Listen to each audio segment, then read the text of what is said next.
to introduce Shervin Azami. Shervin, would love for you to introduce yourself and share about why you're running and tell us more about your race. Welcome, Shervin. Thank you so much, Mitra John. Can everyone hear me okay? Great. Salam Hamegi. My name is Shervin Azami. I'm a father, I'm a husband, I'm an immigrant and anti-war activist running for US Congress in my hometown, San Fernando Valley, California's 30th district. I'm the son of two Iranian asylum seekers who fled religious persecution just 26 years after our government here in the United States deposed the only democratically elected leader in Iranian history. And so by birth, I am a child of anti-imperialism. I'm a child fighting for justice in our communities, and someone whose own family, whose own blood has been impacted by the US military-industrial complex, by our endless foreign wars, by our endless investment in imperialism and occupation abroad, while our communities right here at home suffer. And as Mitra said, we're meeting here tonight on the second anniversary of the state-sanctioned murder of George Floyd, just one day after we saw a gunman burst into an elementary school and murder 19 children and 2 adults. Just a few days before that, right here in Southern California, there was a shooting at a Taiwanese church in Orange County. And last week, as Mitra said, there was a white supremacist who traveled to Buffalo, went deliberately into an all-Black neighborhood and murdered 10 in cold blood. And we hear that he was writing a manifesto, someone who believed in the Great Replacement theory that's been peddled by the far right, peddled by our national media, and peddled by legislators in the United States Congress. And I'm running against an incumbent, a 26-year corporate war hawk who has never fought for our communities, who has never addressed the prime issues impacting our voters right here at home. We are ground zero for our homelessness crisis and our lack of affordable housing. We are ground zero for our climate crisis. We have at least 44,000 unhoused Angelenos in the city, over 60,000 in the county. And here in our district, roughly a fifth of our unhoused Angelenos live here in the 32nd. The median price for a single family home is close to $1 million. Median rent for a 1-bedroom is over $2,100. And even though LA is one of those cities that already has a $15 minimum wage, cost of living is so darn high. You got to be making more than twice that amount just to afford to keep a roof over your heads. That's leaving our teachers behind. That's leaving our sanitation workers behind. It leaves our grocery workers behind. It leaves everyday low-income, working class and middle class Angelenos behind. And like I said earlier, we're also ground zero for our climate crisis. We had the worst natural gas blowout in US history happen right here in our district 6 years ago at a site called Aliso Canyon, where over 109,000 metric tons of methane were dumped into the air. And not only have those communities still been breathing in those noxious chemicals, not only have those communities that are on the front lines not been made whole, while the city, the county, and the state have all settled with the fossil fuel company responsible for that disaster, those communities are still hurting. They're still breathing in that toxic air. The city of Los Angeles has the worst ozone pollution in the country. We lack any transit infrastructure, and we're barreling towards climate catastrophe. But we can't see lawmakers actually invest in us. What I firmly believe is that here in the wealthiest nation in the history of the world, that poverty is inherently a policy choice. We have a Congress that does not bat an eye to invest over 50% of our annual discretionary budget into the Pentagon. When you add federal funding for policing and prisons, it's close to 70% of our annual discretionary budget going into systems of oppression, while 8 out of 10 Americans live paycheck to paycheck, while rent is unaffordable anywhere in America if you're living on minimum wage, while people are going bankrupt because of a medical emergency, or because they can't afford childcare, or because they don't have paid family leave, because they can't put food on the table, because they can't afford their kids' tuition costs, because they're straddled with credit card debt or student loan debt. These are the everyday struggles. I can't tell you how many voters I've spoken with who've said, I'm one missed paycheck or one medical emergency away from falling into homelessness. Why is it that we always have money for endless foreign wars, for proxy wars with Russia, to continue financing oppression abroad, but we always talk about how we're going to be increasing the deficit or increasing the debt when it comes to paying for universal childcare or paying to lower the cost of prescription drugs for seniors and for every single American. Housing is 2% of our budget. Education is 5% of our budget. We could eradicate homelessness in America with just 10% of the Pentagon budget. We could give everyone free public college and university with less than 10% of the Pentagon budget. These are choices to not invest in these programs. They are choices. And we are not going to see an America that invests in all of us, that ensures that no one's zip code dictates their ability to survive if we maintain the same representation. And let's be perfectly clear that it's not just about electing more Democrats. We are here in the state of California where we have a Democratic supermajority, yet we still could not guarantee healthcare. We still could not pass single payer because the party is too focused on protecting corporatists in our own ranks that are actually fighting for what's on our Democratic platform. Single payer is part of the California Democratic platform. Yet they were too busy shielding corporatists in their own ranks who are bankrolled by health insurance, bankrolled by big pharma, and bankrolled by private equity. While 1 in 5 Americans are straddled with medical debt to the collective tune of $140 billion. So it's not just about electing more Democrats. We need to elect more progressives. We need to elect folks who are unapologetic about fighting for the policies we know we could enact if it was not for cowardice combined with corporate greed. And as someone who's worked on Capitol Hill before running for office, I was legislative director for the only national indigenous healthcare nonprofit, fighting for fulfillment of treaty obligations to tribal nations and indigenous peoples for healthcare. And I'm proud to say I pushed through more bills in 2 years as director than the incumbent I'm running to unseat has accomplished in 26 years as our legislator. I was 4 years old when he was first elected back in 1996. He's enacted 2 bills in that time, both of them under Republicans, and one of which was a name change to a post office in our district. He's one of the biggest war hawks in the Democratic Party, one of the most pro-sanctions Democrats, one of the only Democrats, one of 19 corporate Democrats to vote against diplomacy and voting against the Iran deal. And to this day, still touts that no vote on the Iran deal. Several years ago, he was quoted saying that the Iranians might smuggle a nuke into the United States over the southern border in marijuana bushels. In 2019, he was the only Democrat to speak at a rally hosted by the Mujahideen Khalq, alongside John Bolton, Mike Pompeo, and Rudy Giuliani. That's the company he keeps as a Democrat in a district with one of the largest Iranian populations in the country, lovingly referred to as Tehrangelis.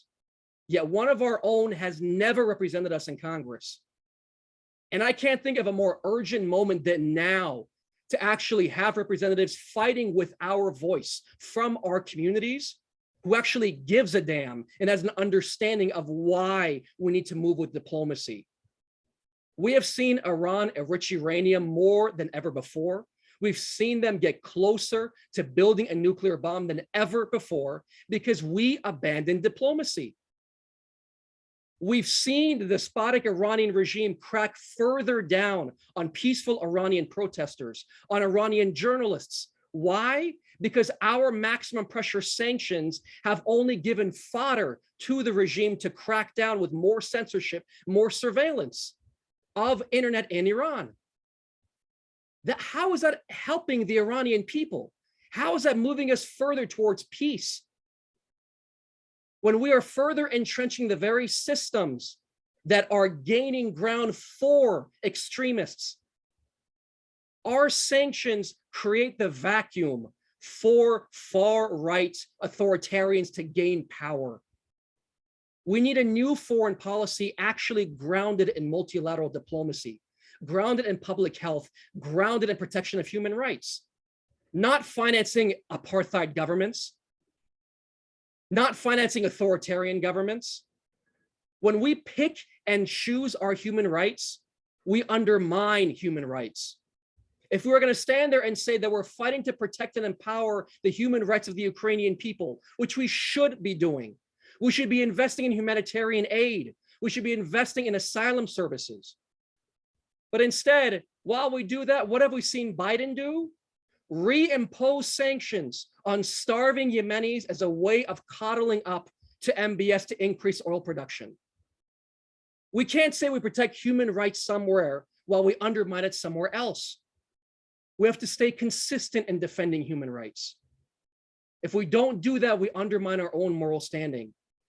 And so in this moment, I cannot think of anything more important than ensuring that we get rid of every corporatist in office and finally elect advocates who are going to put our priorities first, who are not only going to speak truth to power, but take power on behalf of those who have been marginalized for far too long. This is our moment together as a movement to finally establish a democracy for us. Not a democracy that protects Jim Crow relics, not a democracy that protects politicians who are working against voting rights, who are voting against the inalienable right to choose, that are voting against healthcare and housing reforms, that are voting against climate programs, that are saying we don't have money to invest in universal childcare and paid family leave, but we always have more money to prop up the MIC. That's not the country that my family made every sacrifice to come and build a better life in. We live here, like I said, in the wealthiest nation in the history of the world, yet we've never stood up to our founding principles. We've never ensured that everyone can live under them.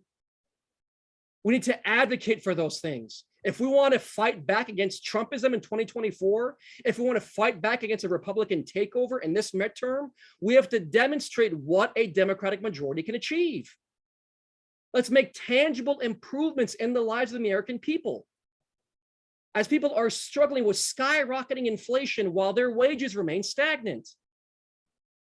How can we say go out there and vote for more Democrats when we fail to keep our own promises? What kind of message does it send to the American people when Democrats say we're fighting the NRA, we are fighting against the gun lobby, yet they endorse the only Democrat with an A rating from the NRA? The only Democrat who still takes NRA money over a progressive and immigrant lawyer in Texas in the name of Jessica Cisneros. What kind of message does that send to parents who are mourning the loss of their child? What kind of message does that send to people who don't feel safe going into a grocery store or a movie theater? My wife and I are having discussions about, do we have to homeschool our child one day? Can we live with that fear? No one in America should have to think that way. These are choices. We've chosen to not enact universal background checks with 90% of the American people support it. We've chosen to not establish national licensing standards. We've chosen to not allow individuals to sue gun manufacturers. We've chosen to not raise the minimum age for possession of a gun to 21. We've chosen to divest from the systems that actually keep us safe, from housing, education, clean air and water, transit, food security. We want to prevent crime? Let's invest in ensuring no one's zip code dictates their ability to survive.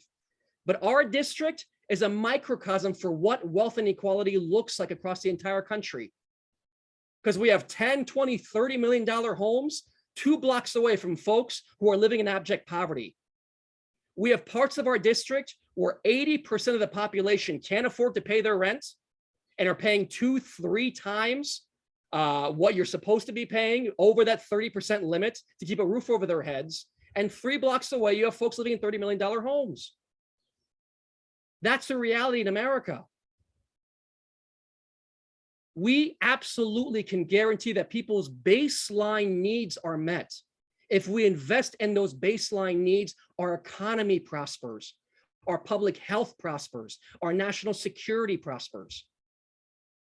That's the kind of representation we deserve. And I go back to one of my muses, James Baldwin, civil rights leader James Baldwin, who said, "I love America more than any other country in the world. And it is exactly for this reason that I insist on the right to criticize her perpetually.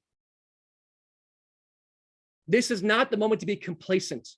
This is not the moment for civility. This is the moment for bold action. Our children's lives are on the line. Our grandchildren's lives are on the line. And to think that the Biden administration, in this moment, with every crisis before us, whether it's climate change, whether it's inflation, whether it's mass shootings, whether it's institutional racism, to all these issues happening, and for us to allow some political barrier to prevent us from stopping a future war with Iran is inexcusable. Biden promised to re-enter the Iran deal. That was a campaign promise he talked about again and again and again. And instead, we're allowing some political volleyball to be the reason why we do not prevent war and ensure that Iran does not develop a nuclear weapon. We cannot sit idly back anymore, especially in our district, a safely Democratic district that voted for Bernie Sanders in the 2020 presidential primary. If we can't accomplish that here, where can we accomplish it? If we can't have advocates with the guts to actually say what they mean and do what they say here, where can we have it? And after 26 years of occupying our seat on behalf of Wall Street and asset management firms and payday lenders and weapons manufacturers and the pro-Israel lobby, we are past due to finally have representation that invests in us, that fights for us, to establish the America I know my parents dreamt of when they moved here. That's what I'm fighting for. So thank you, NIAC, for endorsing our campaign, for standing there with us, and I look forward to your questions. Thank you so much. Let's give some virtual round of applause to Shervin. Just remarkable. And I hope that you can see from the passion and the clarity of vision why NIAC is so excited to support Shervin in his run for Congress. Shervin, I want to thank you for running in such a historic time in our country, like you described. When I ran for office, I did not even imagine that I would be serving my community through historic civil unrest and a global pandemic and an economic crisis of new proportions as a response to all that. And you know all those things, and that is why you're running. And so I just really want to commend you for taking this leap and running to represent our community on a national stage.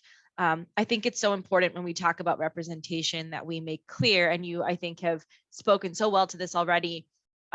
Identity is not the same as ideology. Our identity can inform our ideology, but also we need to have clear values. We need to have a clear analysis of power and what is holding people back and how we're going to address that. I think that it'd be very profound to have you represent us in Congress, because too many people in our country still don't know the story of the Iranian people. They only hear it through Western media. They only hear it through scary propaganda. And so I would love to hear, and we'd be so grateful if you'd share with us, tell us more about how your Iranian American background motivates you to serve, and about your family and the story that you carry and how that connects to everything that you've told us about. Thank you for that question, Mitra. You know, growing up here in Torongelis, you know, there'd be days when I was growing up where I was speaking Farsi pretty much the entire day. You know, my grandparents raised me while my parents made every sacrifice to build a better life. You know, when I was growing up, my mom worked 7 days a week in retail trying to make ends meet for the family, while my father went back to school to become a primary care physician when he was already a doctor in Italy, where they fled where they were teenagers. And he started from scratch all over again. And I always say I learned the power of responsibility from my mother and the power of service from my father. And, you know, growing up in a community where we had an abundance of Persian markets, where you'd walk out and you'd see billboards in Farsi, you'd see small businesses with Farsi writing, you'd have Persian students in school you could speak Farsi with, you'd be able to bring Persian food to school and just be able to really enrich that culture. Whenever it was Seized Bedad, would go to Balboa Park, and just the entire community reeks of kebab, because there are so many Persians here. And we would all gather together. It's such a close, tight-knit community. Yet despite that, and despite the incredible success of the Iranian American population, The Persian community has one of the highest household incomes of any immigrant group. They have one of the highest education rates, one of the highest rates of business ownership, and so much more. We're an incredibly successful community. And of course, like any community, we're not a monolith when it comes to politics. But our values are actually rooted in taking care of our communities, investing in our communities, taking care of our neighbors, because we recognize that when we do so, all of us prosper, all of us grow, all of us gain when we take care of each other. But it's really, really disturbing, to your point, Mitra, to have representatives that not only do not understand the Iranian people, do not care to understand the Iranian plight, but double down on that racist rhetoric, double down on that anti-immigrant rhetoric. And especially in this moment with tension so high with the Iranian regime, because of our maximum pressure sanctions, because of the former administration's decision to unilaterally exit the Iran deal, we're in a very tenuous moment. And we really need Persian voices in Congress that could speak truthfully and honestly from a personal perspective about why it's so important to re-enter and strengthen and render permanent the Iran deal, and why everything we've done so far has not worked. But it's in addition to the Iran deal, there are so many other issues that are so important to the Iranian community. Immigration is one of them. I think to myself, in this moment, given all the policies before us, for too long, Congress has made decisions about the Persian community without us. And talking about immigration specifically, it was the Terrorist Travel Prevention Act of 2015 that discriminated against Iranian dual nationals, that impacted people in my family, people and a lot of folks I'm sure that are attending this meeting, where if they were a citizen of some other country, somewhere in Europe, Canada, somewhere else, and also were a citizen of Iran, and they wanted to travel to the United States to visit family, they had to get a visa. Well, those restrictions were not imposed on people from other countries. Because we lack any diplomatic relations with Iran and lack a consulate in Iran, if there are Iranian students that want to come study in the United States, they first got to go to Turkey, or they have to go to Dubai or somewhere else, spend weeks and weeks and weeks, if not months, to maybe get a visa, a one-way visa where they can't even go back and visit their family, can't visit their friends. These kinds of discriminatory policies disproportionately impact the Persian community. And there's no reason for it, except from the fact that we have too many representatives in Congress that don't understand the impact of these policies and aren't listening to Iranian voices. They aren't listening to Iranian advocacy organizations. And so, of course, these same issues fester and fester and fester. And so we just really need to change the representation, change the conversation. Because, if you were to ask me 6-7 years ago, would I ever think about running for office? I think you were crazy.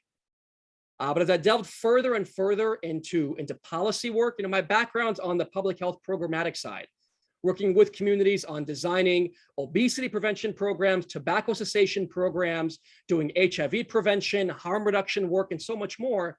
But there were always limits on the programs we could implement. And it was never the community's voice that was guiding the way those programs were designed.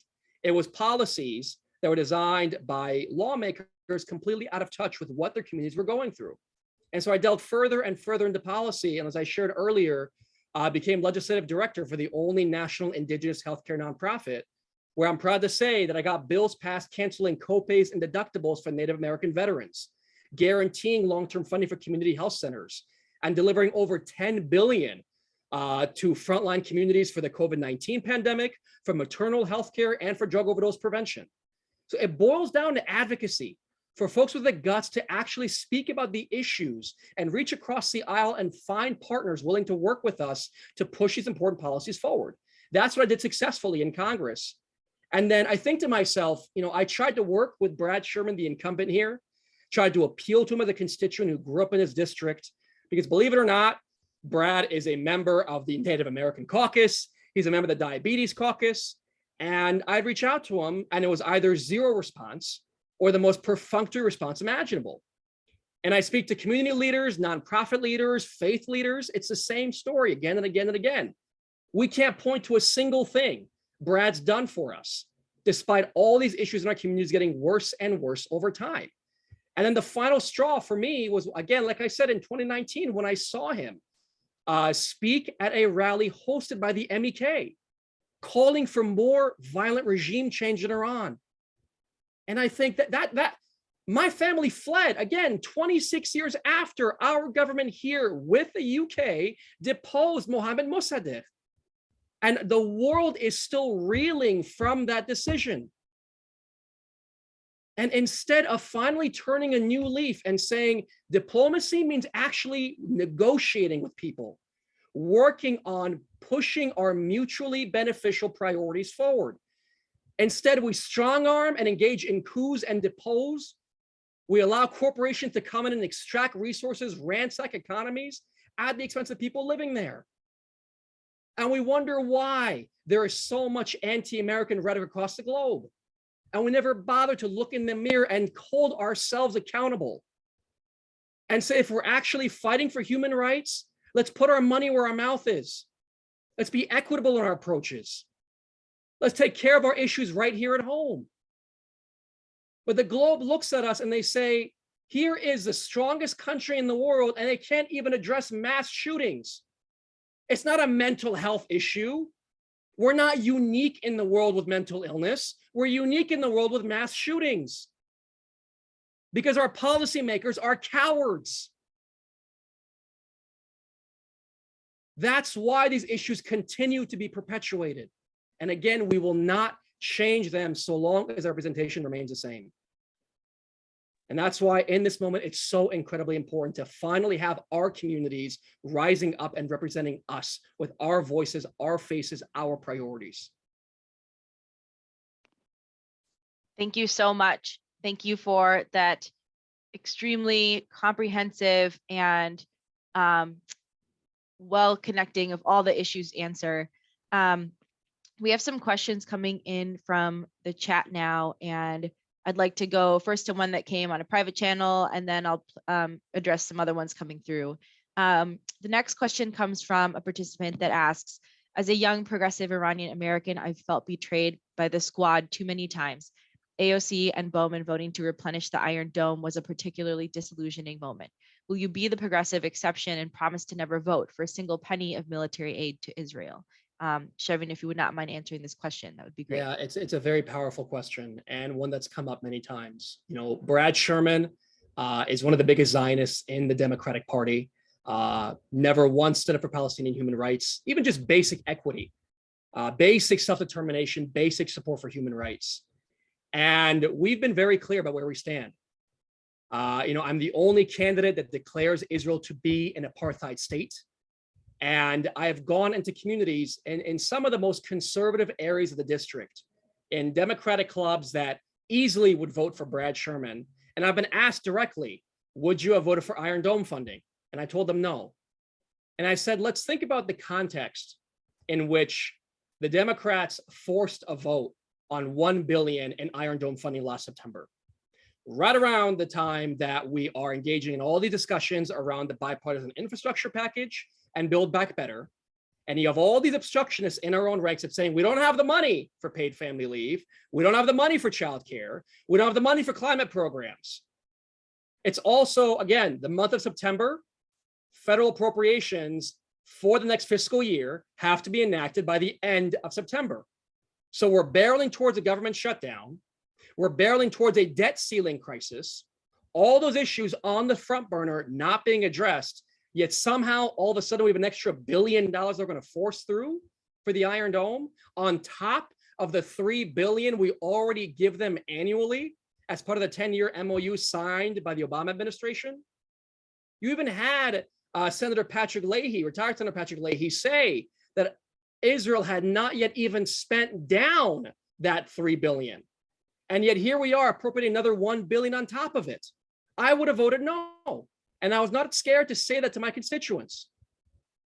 Because at the end of the day, if we're actually going to see if we're going to see a change in the way, not only we're talking about these issues here locally, but if we actually want to see a movement towards peace and self-determination for Israelis and Palestinians alike, we have to start acting like it. We can't just keep reflexively saying two-state solution and ignore the fact that we have 700,000 Israeli settlers currently living on Palestinian lands. What becomes of those settlers under a two-state solution? Do they become Palestinians? Are they forced to move back to Israel proper? These are the conversations we never have, because we don't actually fight for self-determination for both. We don't actually support Palestinian human rights. If we did, our budgets would reflect it. But when you actually break down how much money we've given to the Israeli government versus to the UN in support of the Palestinian people, there's no comparison. 36 billion versus a couple billion. There is no comparison. And that's why I strongly support HR 2590 from Betty McCollum to ensure US taxpayer dollars are not financing the continued oppression of the Palestinian people. They're not financing settlements. They're not financing demolition of Palestinian homes. They're not financing incarceration of Palestinian children. And there was a great line from Beth Miller from Jewish Voice for Peace Action, where she said, Israel is the only foreign ally that receives US military aid where the US does not ask which military unit that money is transferred to. They are the only country where we don't ask where the money is going. And that's intentional. Because in situations like we saw a couple weeks ago, where Israeli Defense Forces killed Shirin Abu Akleh, an Al Jazeera journalist, Congress can throw its hands up in the air and say, we don't know if it was US military that was responsible. That's egregious. That's what I mean by our failure to remain consistent in supporting human rights, and therefore undermining our global status as a defender of human rights. We need to be able to talk about these issues openly. And I've done them in every single circle in our district, whether it's with progressives or whether it's with Zionists. Because everyone sees what we're doing now is not working. And unless and until we have the courage to speak openly and honestly about what the issues actually are, we're going to continue perpetuating the same oppression we are now. Thank you for that very thoughtful answer, Shervin, and I really appreciate the question from the audience. This next question seems to connect and kind of play off of that on kind of organically, but this next question in the chat says, we've been told that no representative could get in Congress without AIPAC direct or indirect endorsement. How are you going to manage your campaign without alienating this influential entity in American politics? In general, what is your strategy? Are you simply relying on grassroots support, and is it enough? That's a question from an audience member. If you would not mind answering that one. Thank you. Yeah, fantastic question. So as I said earlier, our district, California's 32nd, voted for Bernie Sanders in the 2020 presidential primary. Biden won our district by close to 40 points in the 2020 general. We are a proudly Democratic district, a proudly progressive district. Yeah, we have an incumbent that celebrates being endorsed by AIPAC and DMFI, the same organization that has endorsed over 100 Republicans who subverted our democracy in voting to overturn the 2020 election. The same entity in AIPAC that is endorsing pro-NRA Republicans and anti-choice Democrats. In this moment, where abortion rights are on the chopping block, when voting rights are on the chopping block, and we're seeing mass shooting after mass shooting, you have Brad Sherman, who calls himself a progressive, who calls himself a proud Democrat, endorsed by an organization that is bankrolling Republicans who are more focused on subverting our own democracy right here at home. That message does not sink in with the people of this district. And no matter how much money they're going to pour in, we have truth on our side, and we have grassroots support on our side. We have over 24 local and national endorsements, including from Democratic leaders and Democratic organizations. We've raised close to $300,000 just from grassroots support. I'm the only candidate in this race who doesn't take a dime of money from law enforcement, from health insurance and big pharma, from real estate developers, from weapons manufacturers or from corporate PACs. We've connected with over 100,000 voters in our district, and I can count on one hand how many folks have said Brad Sherman's their guy. And I can tell you this, Brad Sherman, for the first time in his 26 years in office, is actually campaigning. He's been sending mailers almost weekly, and I'm hearing it from his strongest supporters. We're like, we've never seen Brad this present. We've never seen this much literature from Brad. We've never been phone banked by Brad. We've never seen his ads on TV except this cycle. And he's not running ads talking about his support for Israel. He's running ads with photos of him standing behind Bernie Sanders.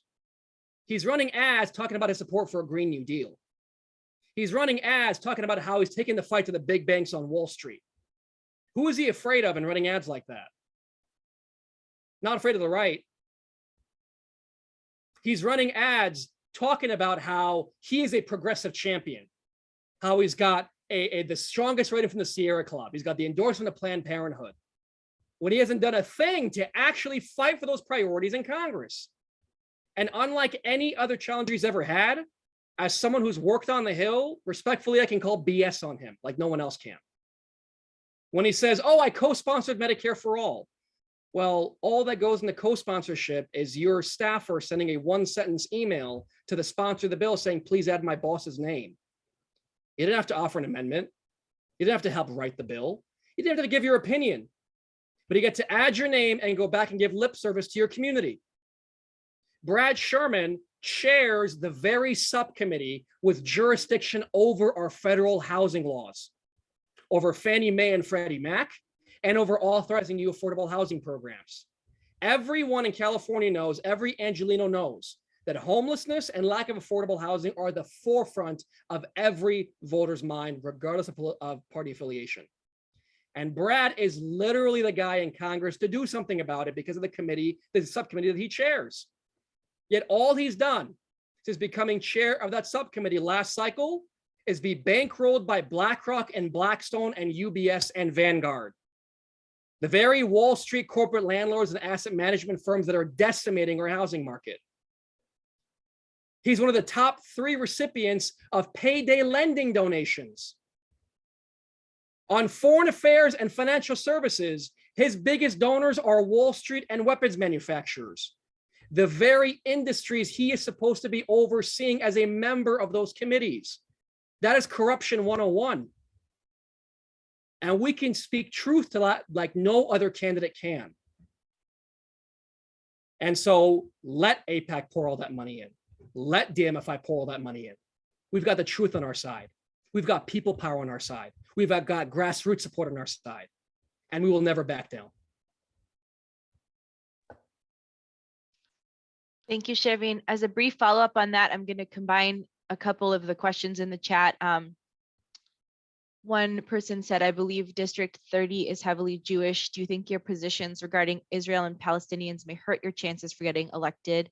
And then the person right after asked, what is the district number and what area is it? So if you wouldn't mind resharing district you're running in, number and where it is. And then you've talked at length about, you know, there's the interest groups and then there's the everyday voters, and sometimes they connect, sometimes they don't.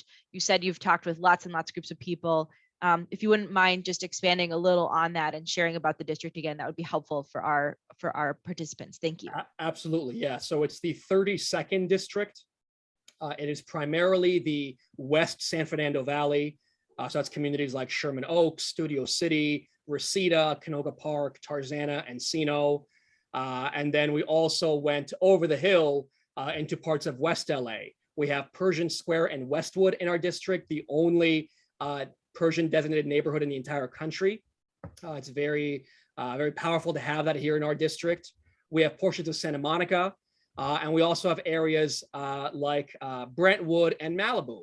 And a lot of folks, when I share that, say, wait a minute, you have some of the richest areas in the country. Well, one thing to consider here too is that our population centers, areas like Reseda, like Canoga Park, like Sawtell, like Northridge, those areas are where we have the bulwark of our population, tens of thousands of voters. Whereas in the entirety of Malibu, we have roughly 8,000 voters out of close to 500,000 total. So we absolutely have that grassroots support that we need to be able to get into the general. And that's another important thing to distinction to make as well. California does not have partisan primaries. We have a top two system. What that means is the top two vote getters advance to the general election. It could be two Democrats, could be two Republicans. It's just the top two vote getters. And so our strategy is getting that second place in the primary, right? And again, because our district has become even more of a Democratic stronghold than it has before, it really bodes well for a progressive to get into the general, and we would be the first in the general against Brad Sherman in his 26-year tenure. And on the topic of the kind of the breakdown of our community, you know, like I said, Brad Sherman, again, a proudly Zionist member of Congress, has never stood up for basic Palestinian human rights. But in the conversations we've had with countless Jewish voters, we've been very, very clear about where we stand and why we stand that way.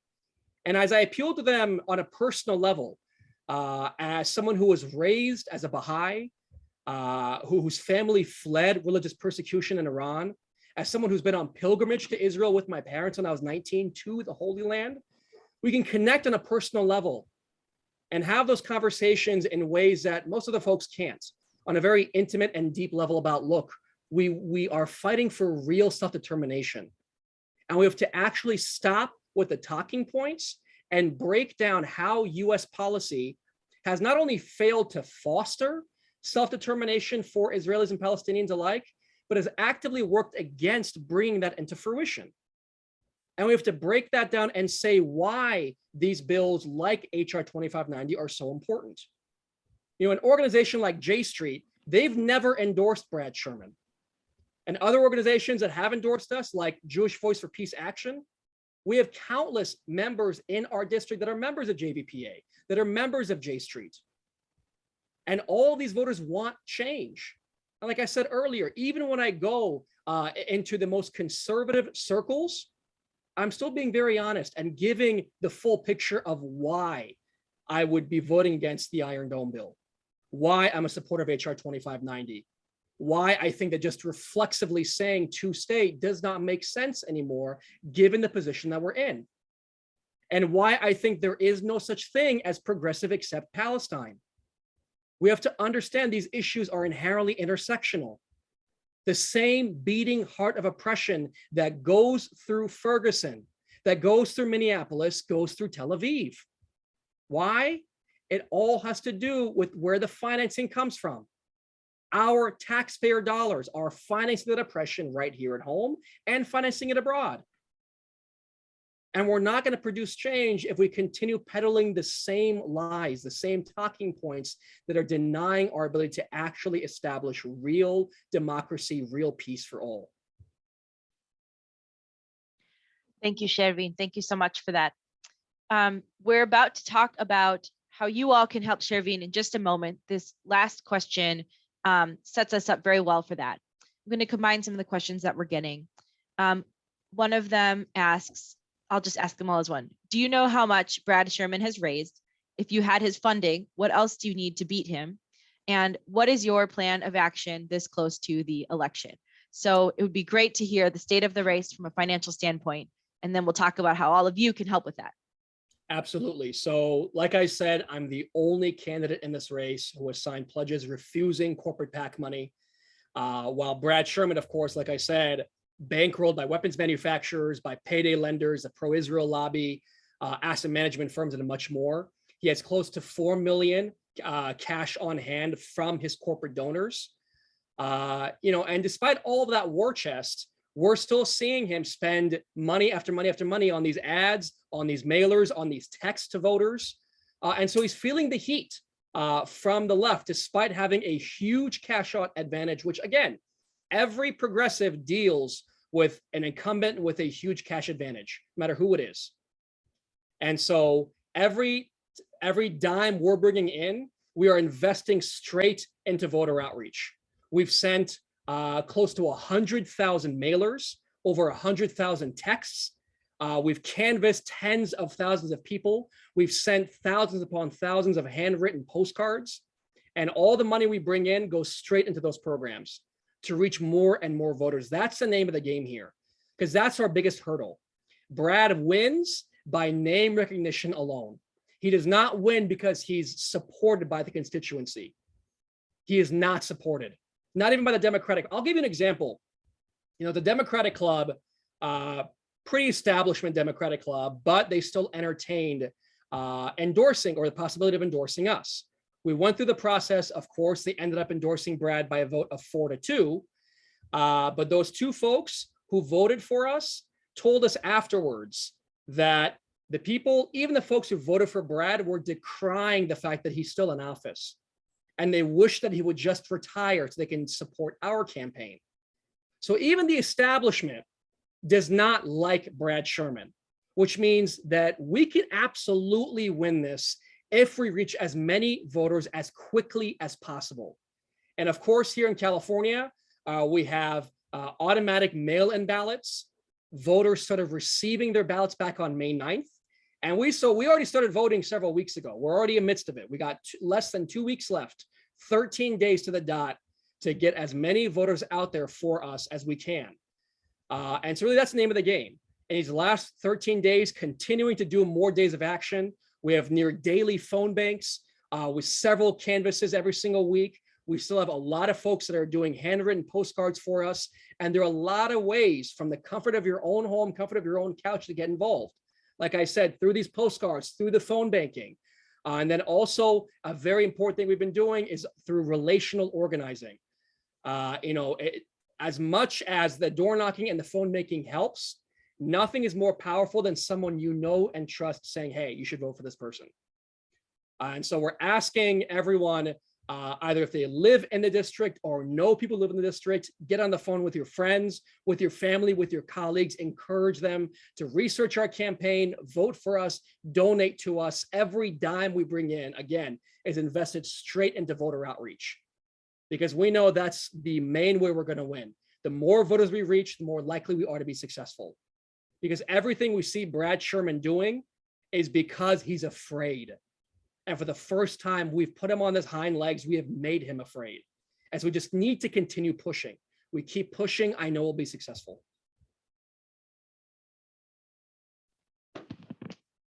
Thank you. Thank you for the question from our NIAC members who are here because they want to help. They want to be a part of what you're building. We are here tonight to not just support you with morale and the blessing and the spirit of our community, but materially with resources. Shervin, you talked so much about how our community needs this representation. Our country needs this clear vision. And also one thing that we have to offer is resources. As a population, as a community in our country, one of the ways that we can punch above our weight, if you will, is to actually help candidates like this who are up against intense opposition, years of entrenched incumbency, overcome that by having the edge in the race. Every dollar given, like Shervin said, it helps the campaign reach a voter. It helps the campaign see Shervin and get his message on TV. It helps that message and that recognition get to the mailbox. So in this race, you can give up to $2,900 to help Shervin if you want to. If you are able to give, every dollar you can give counts. If you can give $500, $200, $150, any of the amount that you can give, we're going to put the link in the chat again so that people can support you, Shervin. But this is an historic campaign for Congress. We are so excited as NIAC to be helping you, and we want to mobilize our members and everyone who is an ally of this cause in our community to help send you to Washington to be a voice for us. A question in the chat says, I already got a few votes from my friends. How can we do better? What are the resources? Another good thing we want to plug in is that you can be a part of the NIAC local chapter organizing voter contact events for Shervin, especially going into the primary in just a couple of weeks. Please reach out to NIAC and we can make sure that you all get that information after this event so that you know where you can text, you know where you can call. One of the most powerful ways to do politics is to invite someone you know to just be right there with you. Bring a friend to a phone bank, bring them to a text bank, help people feel like Washington is actually for people by bringing a candidate or a congressional campaign to their door. It's amazing how many of these campaigns literally just mail it in. You don't see the candidate at events. You don't see them in the community. They are banking on and hoping for just pure name recognition, low voter turnout. And we know that those conditions are what actually support the political and economic exclusion of our communities. We have to do better than that. Please donate to Shervin. And we're going to move into our wrap up now. Shervin, if there's any final parting words that you want to share with us, we'd love to give it to you to close. And then I'll do one final closeout on behalf of NIAC. Just very grateful again. Thank you, Mitra. Thank you, NIAC, Nilufad, everyone for arranging this incredible fundraiser for our People First campaign. Thank you all for taking the time out of your busy schedules to join us and attend, and for your thoughtful questions. Again, we deserve Persian representation in Congress. We need it given the moment that we're in, and we finally have the opportunity to do it in one of the districts with the strongest Iranian American population in the entire country. If we can't do it here, we're not going to do it anywhere else. So let's start it here. Let's be successful. Again, we have just 13 days left until the primary, where we just got to get in the top two. That's it.